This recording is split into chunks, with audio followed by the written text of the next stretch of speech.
So hi and welcome. Welcome to the very first ever virtual Mother of All pottery sales. My name is Michelle Kless. I'm the Deputy Director here at Union Project in Pittsburgh. We are a nonprofit arts organization, and we've served our community in a lot of different ways since we were originally founded in 2001. We've restored 155 original stained glass windows. We've created space for community events and celebrations. And of course, we have renovated and managed the ongoing maintenance of our more than 100 years old historic building. Today, our main program focus is ceramics. We offer classes and workshops, group programs, kiln rental, and a membership program. Our ceramics studio is geared toward creating opportunities for people of all ages, of all skill levels, of all interest levels, opportunities to learn and create in clay. Every year we have a huge clay celebration, the Mother of All pottery sales, where we have often more than 1,000 people come out and watch demonstrations and do hands-on clay activities, and of course buy ceramic work from artists who are there to exhibit and sell their pottery. In 2020, we did have to cancel that event. So when 2021 rolled around, we weren't really ready to go in person again. It felt a little bit too soon, but we didn't really want to miss the celebration for a second year. So we've put together this complete virtual slate of programs. We've done 2 demonstrations already. We have tonight's artist talking demonstration, and then we have another 3 virtual programs coming up in the next weekend, as well as an online shop where you can purchase pottery made locally and pick it up locally. There's no shipping. You have to be in Pittsburgh or be willing to drive to Pittsburgh to come get your pieces. This event, the Virtual Mother of All pottery sales, was really made possible by a lot of generous support from sponsors and foundations. We're really grateful to the Fine Foundation, to Bridgeway Capital, the Creative Business Accelerator, Simpson and McCready, and of course, Standard Ceramics. And Union Project, the organization as a whole, is also supported in part by the Allegheny Regional Asset District. So a very big thank you to all of those groups. Today, I'm really pleased to introduce our visiting artist, Star McCusker. We have long been a fan of Mac's work and have been trying to figure out a way, preferably to bring Mac to Pittsburgh. That was impossible, but this is maybe just as exciting. I don't know. Someday we'll bring Mac to Pittsburgh and then I can sort of compare. Mac is a ceramic artist currently based in Durham, North Carolina. His work often takes the form of figurative sculpture and narrative vessels, almost always ties in humor and honesty. When he's not working in ceramics, he's the studio manager at Claymakers, another nonprofit arts organization serving the clay community. Thank you so much for being here and having us in your studio. We're so appreciative. And I would like to turn it over to you. Thank you. Okay, I'm gonna screen share.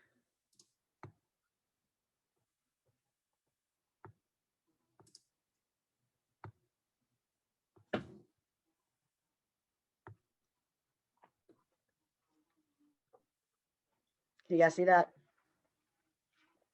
Get some comments in the chat. Folks can see the screen share. Cool. All right. It has not come up for me just yet.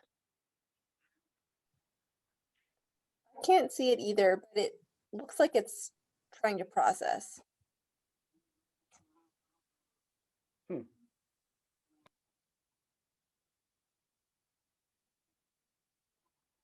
Let me know when you got it.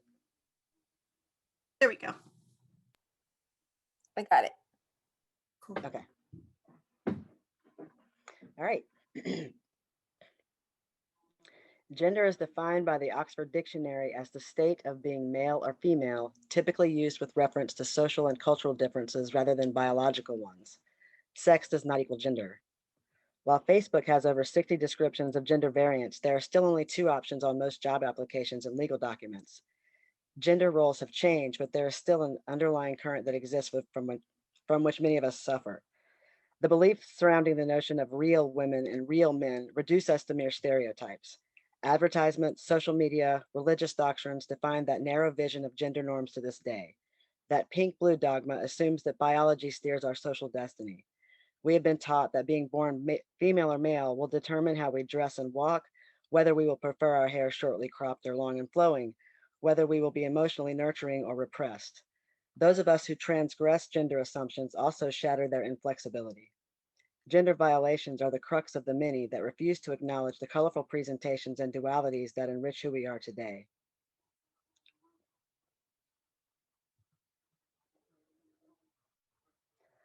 So this was one of the first self-portraits I ever did back in graduate school in 2009. And it's called Following in the Footsteps of Joan of Arc. She was put on trial for some 70 charges, including heresy and witchcraft, but she was actually not convicted of that. She was convicted of donning men's clothing. So I thought it was interesting to see that and know that we're still having those issues today. This was another in that exhibition, and in 1474, a rooster was tried for witchcraft, found guilty, and burned at the stake in Switzerland. It was put on trial because it laid an egg.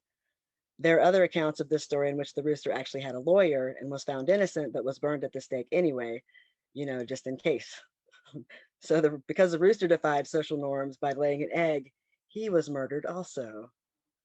So that's my rendition of transgender cock. The only piece that's sold in the show.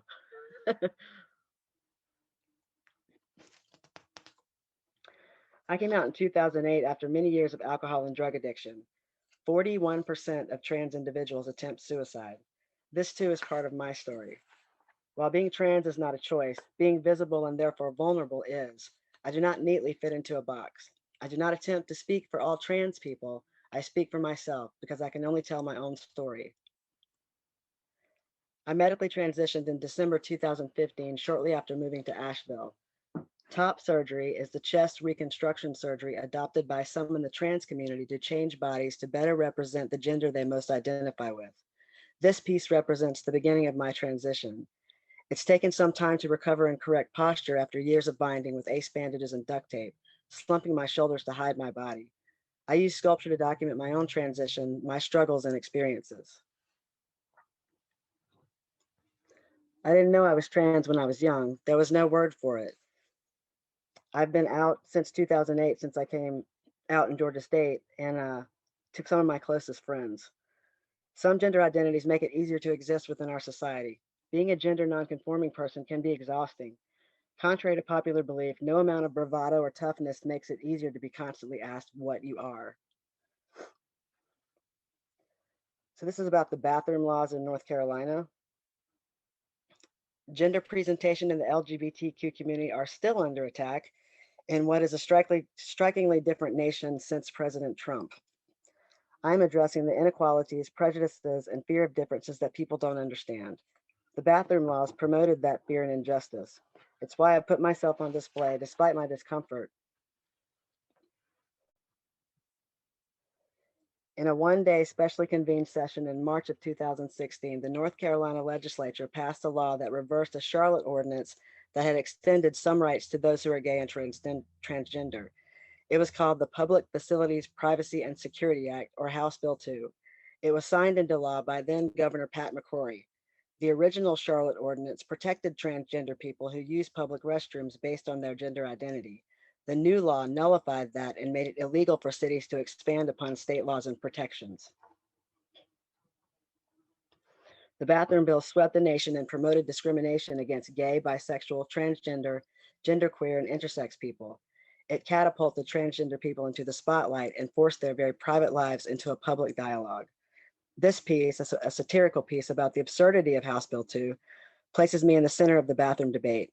It makes fun of assumptions that many people make about transgender bodies and about the obsession with genitalia. My birth certificate is actually on the floor in that one. Until those laws came into play, I usually went unnoticed in bathroom settings. What these laws created was a standard for policing gender. We now have people paying very close attention to those who must use a public bathroom. They're looking, actively searching for those who stand out, and lots of people under that scrutiny stand out.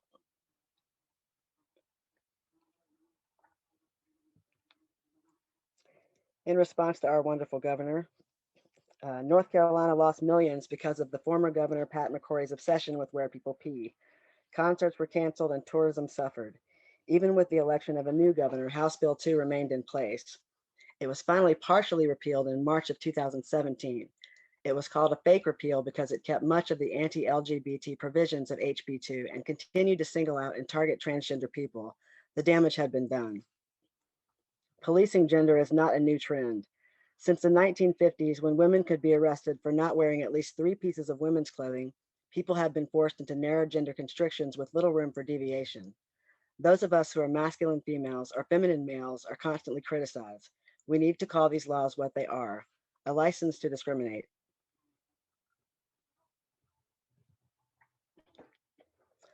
Project Canary, the real-life repercussions of politics, is a concept created by the socially engaged craft collective, and I was invited to participate. On their website, on the meaning behind the name, Justice Sonia Sotomayor wrote at length and in the starkest and most personal terms about what it means to be policed in America when you're Black or brown. She said, "We must not pretend that the countless people who are routinely targeted by police are isolated. They are the canaries in the coal mine whose deaths, civil and literal, warn us that no one can breathe in this atmosphere.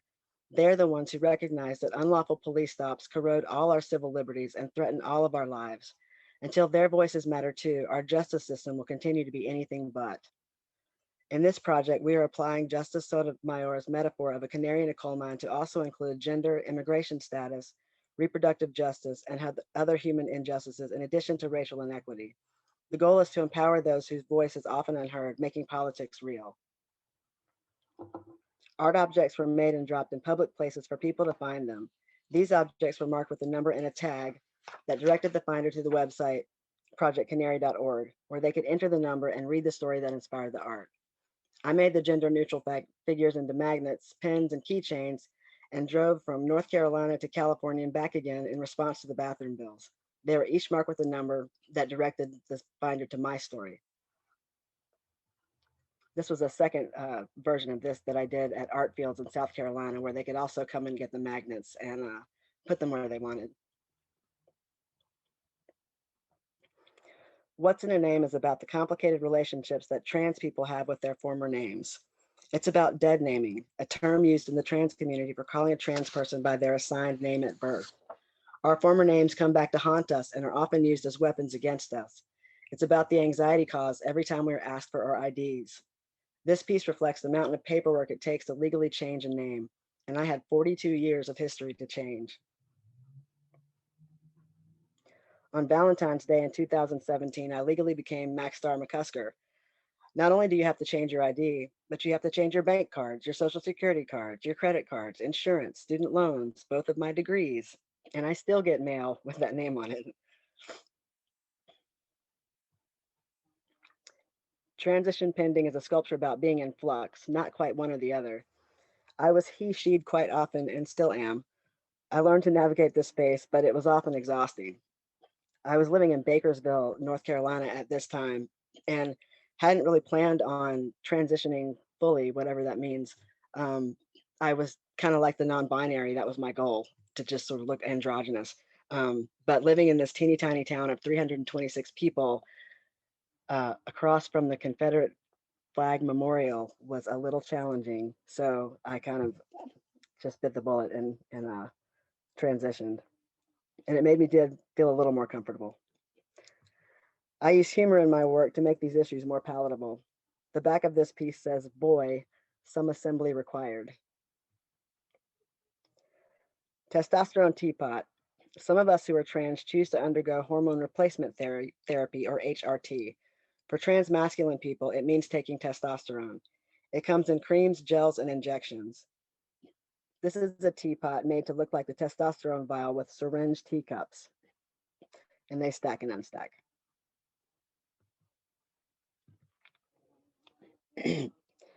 Searching for my history.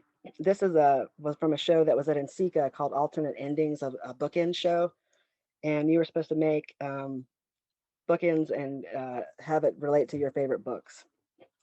I wanted desperately to find my history, to find others who were like me. So in this is Kate Bornstein, Leslie Feinberg, Marsha P. Johnson, and Sylvia Rivera.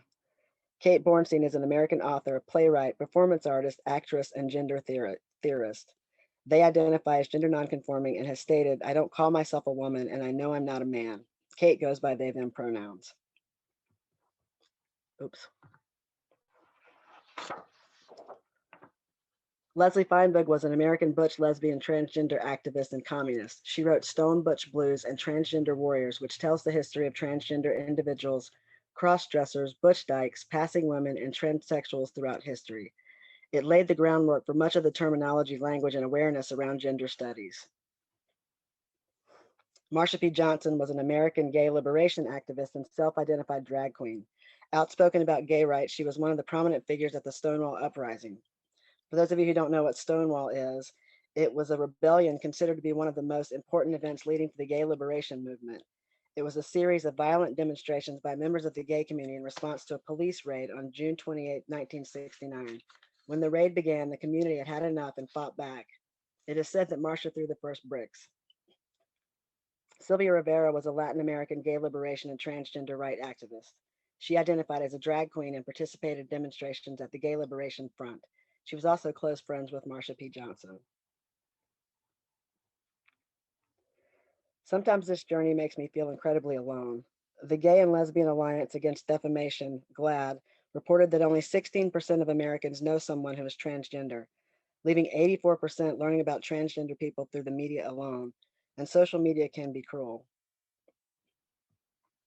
So this piece is it's got a shredded T-shirt, and on the front of the T-shirt is the transgender symbol, and it's me sewing it back together. Social media use has become so pervasive in our lives. How do you address the negative behavior when you see it or experience it? Some 69% of adult social media users say they've seen people being mean and cruel to others on social media sites. Being out and open attracts that attention, and some of it is not the good kind.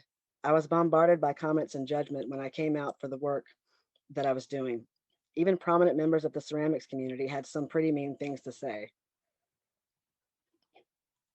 Someone told me that if he wore dresses, he might get a little fame too. So this piece is about self-care and self-repair, the mending of myself in order to put myself back together after the many microaggressions so that I may get up and face another day. I get asked a lot of personal questions about my body, what surgeries I've had or not had. People want to know if I still think I'm gay, what my sex life looks like, if I have a partner, if they consider themselves gay, and it takes a toll. When speaking to someone who is trans, consider whether or not a person wants to be asked particular questions. Some questions may feel like we have to justify ourselves or that our privacy is being invaded. Curiosity is important, but so is Google. Questions you might consider not asking. What surgeries have you had? Are you on hormones? Are you planning to? Do you think you might just be confused? Is this a phase? What's your real name? I hate that one the most.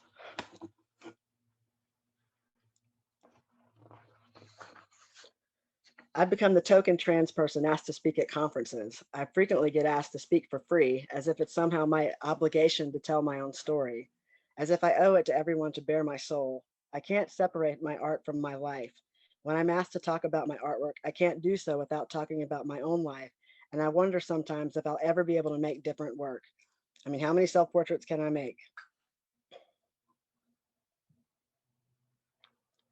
This is called Dressed in My Best Defenses, and it's one of the more recent ones I've done. It's just me tying my shoes. I just kind of wanted to make a piece about my normal everyday life as a person and not a transgender person.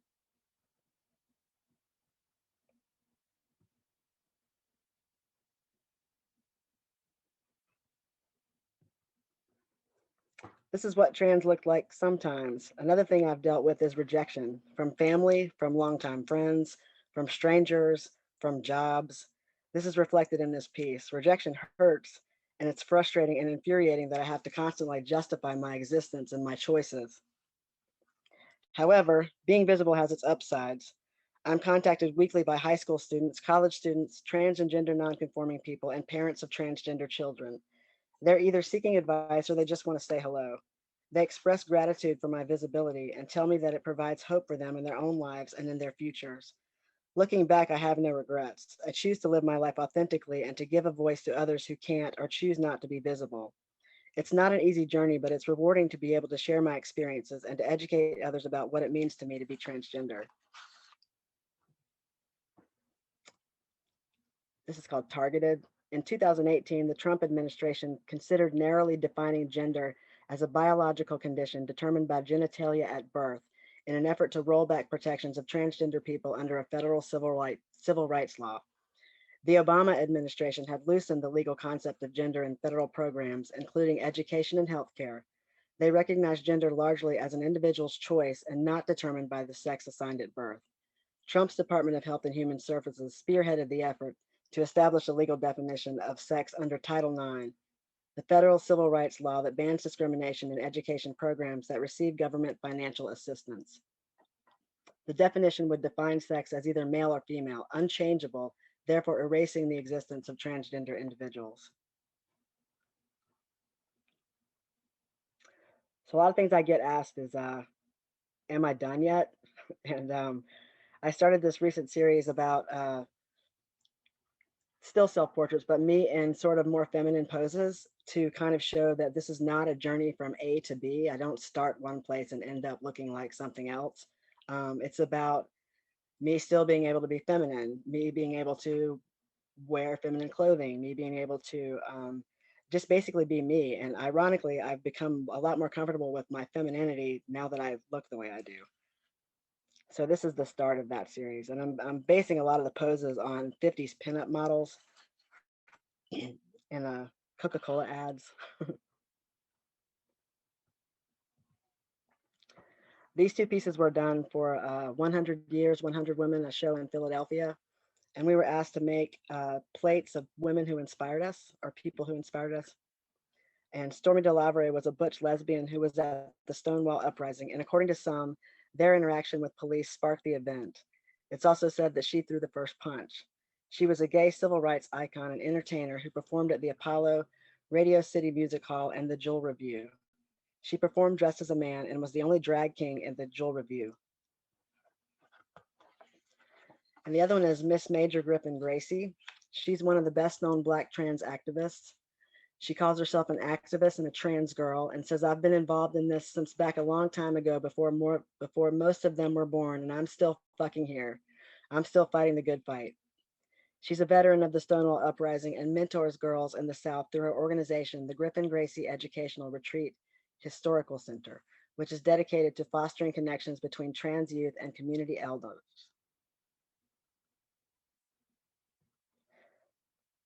So this was a different piece that I did. I really like doing interactive things. And this is called The Weight of Privilege.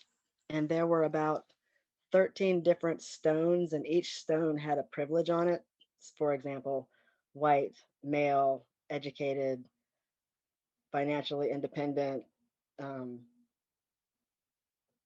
So what you would do is you'd come up to the scale with another person and you would pick up your privileges.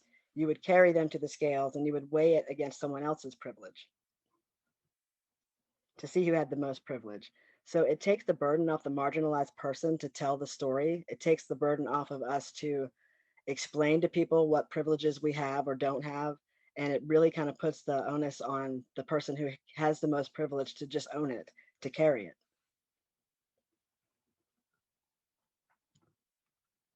There were 3 of these, and they were at NCECA in 2018. So the other thing I do is gender switching animals. The content that I do in a lot of the self-portraits is just really heavy, so I have to kind of do some other things to just do something different. And in nature, sometimes gender isn't an either or thing. Some species come with simultaneously functioning female and male organs, and others can change from one sex to another. This is the bearded dragon. And funny thing is all the animals sell immediately. All I have to do is post them on Instagram and they pretty much sell. I haven't sold a single sculpture of any of the self-portraits.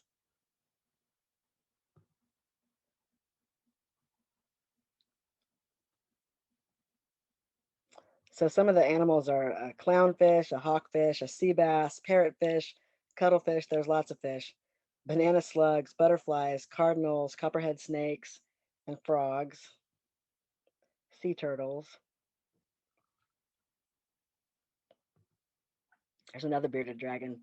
This one was about 2 feet, 2 feet long and a foot wide.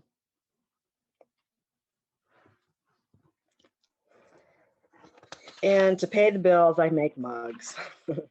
I have an Etsy site and these guys are on it, and they just kind of allow me to be a little funny in my work too, and also to educate through the pronoun mugs, error 404, gender not found, we respect your pronouns, pronouns matter, those kinds of things.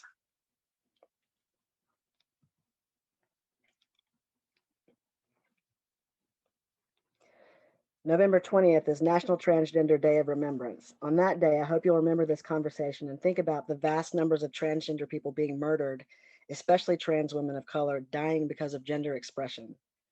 Lucas Silvera, the transgender lead singer of the band The Clicks, wrote about the selfie. The selfie, often viewed as self-indulgent, self-absorbed, narcissistic. I have seen many folks who take issue with other photos of themselves celebrating their own beauty. I used to think the same thing before I fell in love with myself.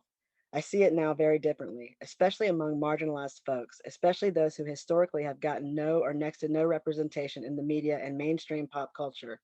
From folks of color to disabled folks to folks with bodies considered different. I find the selfie actually quite a radical art in these cases. It is us saying, I take accountability for celebrating my beauty. I also love it because as a single trans-bodied person who went through part of my transition in states of singlehood and without much family around me, it was the only way I could keep a record of my life, of my personal history.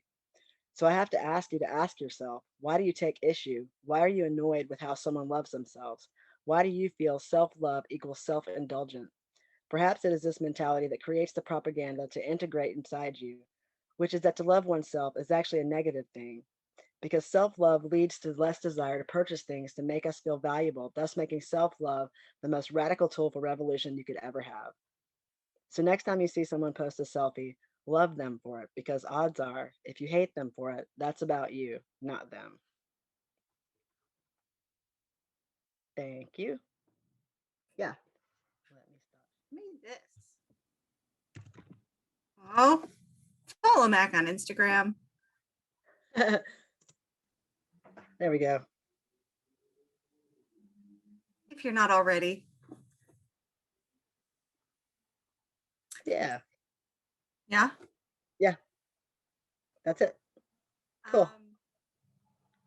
Yeah, so before everybody heads out, I did want to encourage folks to follow Mac on Instagram. As he mentioned, he does have an Etsy shop up. If you're looking to not visit his house and just take a mug home randomly, you can go there. We also have more programming coming up for the Mother of All Pottery sales, which you can find on our website, along with a link to the online shop that we're running, which does have some of Mac's pronoun mugs as well. And then if you would like to support the programming we're doing at Union Project, we always appreciate donations. You can make them at our website, unionproject.org/support. We will be very grateful for that. And then one more time, I'd really like to thank our sponsors and funders who helped make this possible: the Fine Foundation, Bridgeway Capital, the Creative Business Accelerator, Simpson and McCready, and of course, Standard Ceramic Supply. And Union Project is a RAD asset, which means that the Allegheny Regional Asset District supports us every year. And that is all I have. Thanks, everyone. I really enjoyed the conversation.